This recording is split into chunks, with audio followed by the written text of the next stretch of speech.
बिस्मिल्लाहिर्रहमानिर्रहीम। मैं डॉक्टर मोहम्मद वसीम बदकिस्मती से आज एक ऐसे अलमिया पे बात करेंगे कि हमारे मुल्क में हमारे बुनियादी और इंसानी हकूक़ का तहफ़्फ़ुज़ नामुमकिन हो चुका है।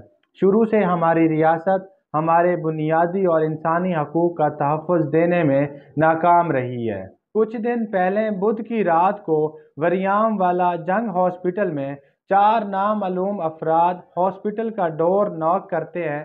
तो हॉस्पिटल का चौकीदार जब वजह पूछते हैं तो बताते हैं कि हमारे मरीज़ की तबीयत बहुत ज़्यादा ख़राब है और हमने डॉक्टर साहब को चेक करवाना है।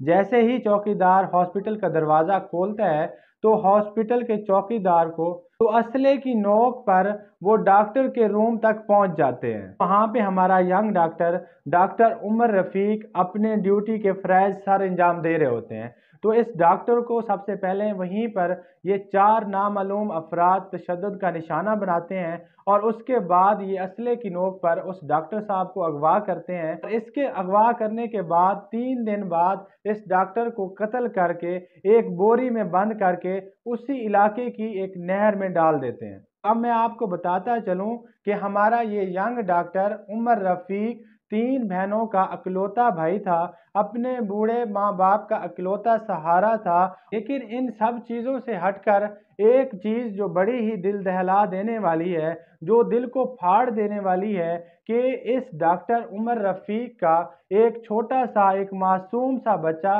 जिसकी उम्र अभी सिर्फ 2 साल की थी, अभी वो खेलने कूदने की उम्र में था, तो उसके सर से उसके बाप के शफकत का हाथ और मोहब्बत का हाथ पूरी ज़िंदगी के लिए हट गया। अब इसका मतलब ये है कि ये डॉक्टर उमर रफ़ीक एक पूरे ख़ानदान का एक वाहिद कफ़ालत करने वाला शख्स था। अपने बूढ़े माँ बाप का ख्वाब पूरा करने वाला ये एक वाहिद बेटा था। अपनी बीवी और अपने मासूम बच्चे की कफ़ालत और वहद सहारा था। लेकिन इन लोगों ने बड़े ही बेरहमी के साथ इस डॉक्टर को मारकर एक गंदी सी बोरी में डालकर एक नहर में डाल दिया। अब आप ये देखें कि 4 दिन पहले किसी हॉस्पिटल में आधी रात को 4 मुसल्लह अफराद ऑन ड्यूटी डॉक्टर को अगवा करते हैं और इसकी तलाश के लिए कोई भी पुलिस का इदारा हरकत में नहीं आता और ना ही हमारे हेल्थ डिपार्टमेंट में से कोई नोटिस आता है कि इस पे क्या एक्शन लिया जाएगा, और ना ही हमारे हेल्थ डिपार्टमेंट में से कोई कमेटी बैठती है और ना ही कोई पूछने वाला होता है कि इसको किस तरह अगवा किया गया और हमारे ऑन ड्यूटी डॉक्टर के साथ इस तरह तशद्दुद क्यों किया गया। अब आप ये देखें कि इतना बड़ा सानिया होने के बावजूद हमारे सारे डिपार्टमेंट चुप होकर बैठे हैं। इन सारी चीज़ों से इस बात का अंदाज़ा लगाया जाता है कि हमारे कानून, हमारे इदारे सिर्फ़ और सिर्फ़ अपनी सालमियत के ज़िम्मेदार और मुहाफ़िज़ हैं, ना तो उनको किसी इंसानी जान की परवाह होती है। अब इस बंद बोरी में डॉक्टर उमर रफ़ीक की लाश नहीं है, बल्कि ये पूरी डॉक्टर कम्युनिटी की लाश है। और इसके अलावा हमारे डॉक्टर कम्युनिटी की जो ऑर्गेनाइजेशन है, जो तंजीमें हैं, जिसमें वाईडीए शामिल है, जिसमें पीएमए शामिल है, उस पे एक तमाचा है, उन पे एक क्वेश्चन मार्क है कि आपने जो सिक्योरिटी के नाम से बिल मंजूर करवाए हैं वो कहाँ रह गए? क्या वो सिर्फ कागजों तक महदूद थे? क्या हमारे डॉक्टरों को सिक्योरिटी नहीं दी जाएगी और हमारे डॉक्टर इसी तरह जलीलो ख्वार होते रहेंगे और इसी तरह शहीद होते रहेंगे? क्या हमारी सिक्योरिटी के लिए आप कुछ नहीं कर सकते?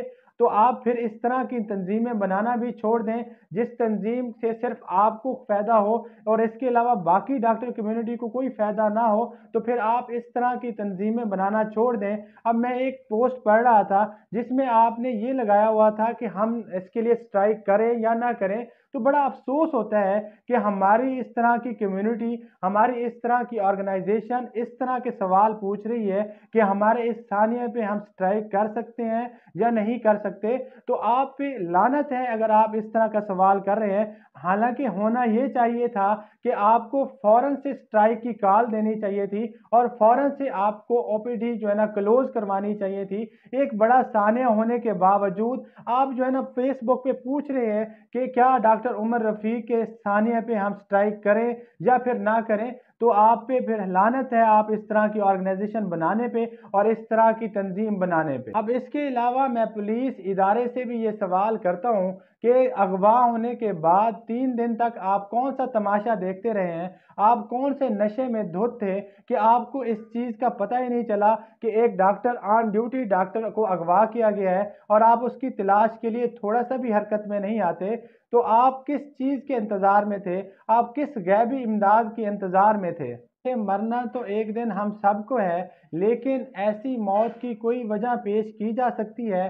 کیا ہمارے ملک میں انسانی جان کی کوئی وقت نہیں ہے، کوئی اہمیت نہیں ہے؟ اگر ہم ایسے چپ چاپ اپنی زندگی میں پھرتے رہیں گے تو آخر کار ایک دن ہمارا نمبر بھی آ جائے گا۔ دیش ہے اندھے لوگوں کا، اے چاند یہاں نہ نکلا کر۔